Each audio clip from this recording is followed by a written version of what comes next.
అంటే ఇక్కడ నందిగం సురేష్ని కూడా అరెస్ట్ చేసి కొట్టలేదనా? అదే ఫెయిలా? నేను అడుగుతున్నా. సుధాకర్ లాంటి దళితులు చంపేశారు, అలాంటివి జరగలేదని ఫెయిలా? అంటే ఇవాళ రాష్ట్రంలో మీరు కనుక ఒకసారి కనుక చూస్తే ప్రజలు విసికి వేసారిపోయారు, వాళ్ళు చెప్పే పరిస్థితులు నమ్మేలేదు.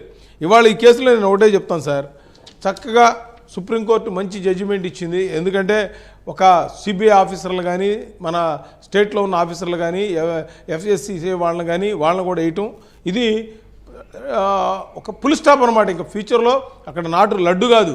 ఇంకా నేను మొన్న కూడా చెప్తా ఉన్నాను మీతో కలిసినప్పుడు హైదరాబాద్లో, CFTRI central food and technology research institute నుంచి కూడా పెట్టుకొని మిగతా ఆహార అన్నదానానికి సంబంధించి కూడా టెస్ట్ చేసుకొని చంద్రబాబు గారు ఒక మంచి కార్యక్రమానికి నాంది చేశారు ఇది.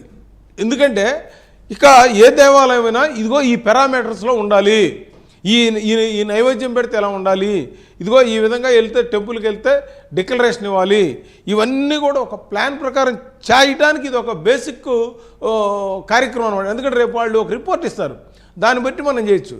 ఇందాక మన అదేంటి మన లక్ష్మణ్ గారు చెప్తున్నారు, ఆ ఏఆర్ఆళ్ళు అనేవాళ్ళు ఇందాక ఆ సుబ్బారెడ్డి గారు చెప్తున్నారు, అసలు నేను ఉన్నప్పుడు సప్లై చేయలేదు, ఇప్పుడు అలా మార్చిలో వచ్చింది అది. ఆ ధర్మారెడ్డి గారు, కరుణాకర్ రెడ్డి ఉన్నారు.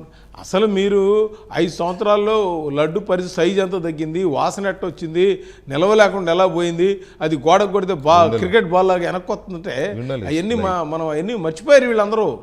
ఇవాళ మీరు ఒకటే గుర్తుపెట్టుకోవాలి, మనం ఇవాళ ఈ లడ్డనే కాదు సార్, ఇవాళ మనం ఇవాళతో ఇవాళ మర్చిపోవచ్చు, కానీ 100 దేవాలయాలు పడగొట్టినట్టు వ్యక్తి, అతనికి భయం లేదా దేవుడు అంటే చంద్రబాబుకి, లేకపోతే కూటమి నాయకులు ఫెయిల్ అయ్యారు, ఇలా మాట్లాడుతాం. దీనికి దానికి సంబంధం లేకుండా ఏదేదో మాట్లాడితే మనం ప్రజలకు చెప్పకపోతే సార్, అంటే ఆ ప్రెస్ మీట్ చూసేవాళ్ళు వేరే వాళ్ళు ఉంటారు, దట్ ఈస్ డిఫరెంట్.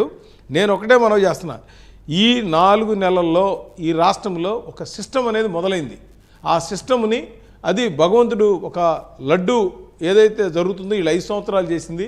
అందుకే కృష్ణానది వర్షం రాష్ట్రంలో స్వతంత్రం వచ్చిన తర్వాత కూడా రాష్ట్రం మొత్తం ఇంత భయంకరమైన ప్రక్షాళన చేసింది కృష్ణమ్మదేవి. ఆ వరుణదేవుడు ఈ రాష్ట్రంలో ఉన్నటువంటి గత 5 సంవత్సరాల పరిపాలనకి చక్కగా చెరువులు, కాలువలు, అన్ని డ్యాములు నిండి బ్రహ్మాండంగా ఉన్నాయి.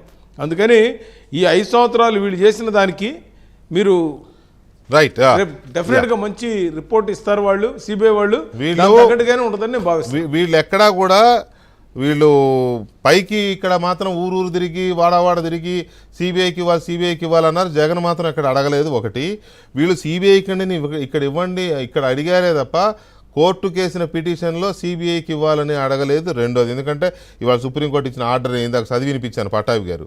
అండ్ దీనికి అడిషనల్గా వీళ్ళకి సిబిఐ అంటే నమ్మకం లేదు. అది నమ్మకం లేకపోవడమో భయమో తెలియదు, కానీ సిబిఐ అంటే వీళ్ళకి నమ్మకం లేదు. ఒకసారి ఈ నాయకుల అభిప్రాయం సిబిఐ అంటే ఎలా ఉంటుందో అది కూడా ఒకసారి వినిపిస్తాను.